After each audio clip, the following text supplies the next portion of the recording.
Victoria की उद्घोषणा 1858।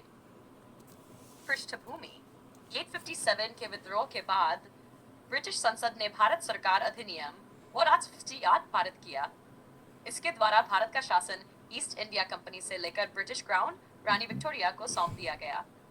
इसी अवसर पर 12 नवंबर 1859 को क्वीन विक्टोरिया की उद्घोषणा जारी की गई। यह उद्घोषणा भारत के प्रति ब्रिटिश शासन की नई नीति की घोषणा थी। मुख्य बिंदु 1. धार्मिक सहिष्णुता रिलीजियस टॉलरेंस। भारतीयों के धर्म, रीति रिवाज और परंपराओं में कोई हस्तक्षेप नहीं किया जाएगा। ब्रिटिश शासन धर्मनिरपेक्ष नीति अपनाएगा। 2.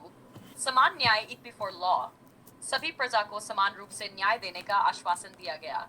किसी व्यक्ति के साथ जाति, धर्म या नस्ल के आधार पर भेदभाव नहीं होगा। 3. भारतीय राजाओं के अधिकारों की रक्षा protection of Indian princess.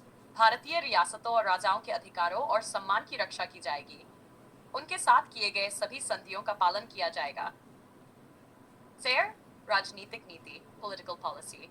British सरकार भारत में विस्तारवादी नीति एनेक्सेशन पॉलिसी को समाप्त करेगी। किसी भी राज्य को अब बिना उचित कारण के विलय नहीं किया जाएगा। सरकारी नौकरियों में समान अवसर इक्वल अपॉर्चुनिटी इन सर्विसेज। भारतीयों को योग्यता के आधार पर सरकारी सेवाओं में अवसर दिए जाएंगे। सेक्स, जन कल्याण और शांति वेलफेयर एंड पीस। भारत में शांति, कानून और सुव्यवस्था बनाए रखने का वादा किया गया। ब्रिटिश शासन को भारत के लोगों की भलाई के लिए उत्तरदायी बताया गया। सिग्निफिकेंस यह उद्घोषणा ब्रिटिश शासन की नई नीति की आधारशिला बनी। इसने ब्रिटिश शासन को नैतिक वैधता देने का प्रयास किया।